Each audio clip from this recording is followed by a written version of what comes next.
ക്രിസ്തുവിന്റെ സമാധാനം നിങ്ങളോടുകൂടെ ഉണ്ടായിരിക്കട്ടെ.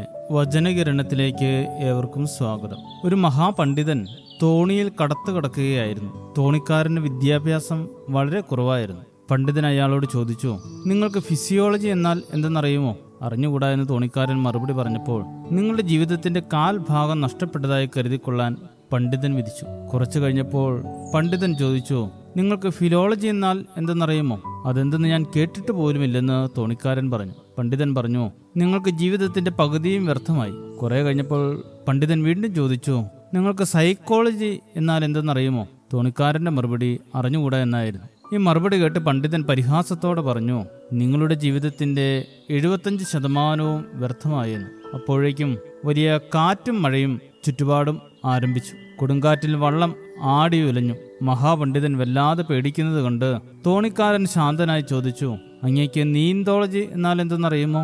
അറിഞ്ഞുകൂടുന്ന നിസ്സഹായതയോടെ പണ്ഡിതൻ പറഞ്ഞു. തോണിക്കാരൻ ഒരു കൂസലുമില്ലാതെ പറഞ്ഞു, എന്നാൽ അങ്ങയുടെ ജീവിതത്തിന്റെ 100% പാഴായി. കാരണം വെള്ളം കയറി തോണി മുങ്ങാൻ പോവുകയാണ്. ഇങ്ങനെ പറഞ്ഞിട്ട് തോണിക്കാരൻ വെള്ളത്തിലേക്ക് ചാടി നീന്തി രക്ഷപ്പെട്ടു. വായിച്ചും പഠിച്ചും ജീവിതത്തിൽ നേടുന്ന അറിവാണ് ഏറ്റവും വലുതെന്ന് തെറ്റിദ്ധരിക്കുന്നതാണ് ഇന്ന് പലരെയും വഴിതെറ്റിക്കുന്നത്. സോക്രട്ടീസ് പറയുന്നു, തനിക്ക് എന്ത് അറിയില്ല എന്ന തിരിച്ചറിവാണ് ഏറ്റവും വലിയ അറിവ്. എല്ലാവർക്കും ഒരേപോലെ അറിവ് പ്രതീക്ഷിക്കരുത്. നമ്മളെക്കാൾ അറിവും പ്രാഗൽഭ്യമുള്ളവർ ധാരാളം ഉണ്ടാകും. അതിനാൽ സ്വയം ഗർവിക്കേണ്ടതില്ല. നേടുന്ന അറിവ് ജീവിതത്തിൽ ഉപയോഗപ്രദമാക്കുക എന്നതാണ് പ്രധാനം. സദൃശവാക്യങ്ങൾ 2:6 ഇങ്ങനെ പറയുന്നു, യഹോവയല്ലോ ജ്ഞാനം നൽകുന്നത്, അവന്റെ വായിൽ നിന്ന് പരിജ്ഞാനവും വിവേകവും വരുന്നു. ദൈവം തരുന്നില്ലെങ്കിൽ ഒരറിവും നമുക്ക് നേടാൻ കഴിയുകയില്ല. അപ്പോൾ ലഭിച്ചു എന്ന് പറയുന്ന അറിവിൽ അഹങ്കരിക്കാൻ എന്തിരിക്കുന്നു?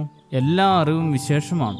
സമൂഹത്തിൽ വലിയ ശമ്പളം കിട്ടുന്ന ജോലികൾ ചെയ്യുന്നവർ മാത്രമല്ല ഏറ്റവും അറിവുള്ളവർ. ചെയ്യുന്ന ജോലികളെല്ലാം അറിവിലൂടെ ലഭിക്കുന്നതാണ്. ഉയർന്ന വിദ്യാഭ്യാസവും പാണ്ഡിത്യവുമെല്ലാം നമ്മെ കൂടുതൽ വിനയമുള്ളവരാക്കി തീർക്കണം.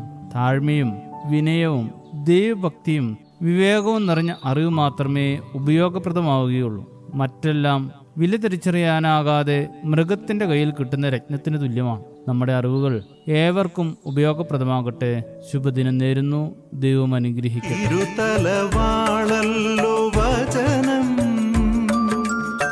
തുളച്ചു കയറും മാംസത്തിലും മജ്ജയിലും വിവേചിച്ചറിയുമല്ലോ വചനം.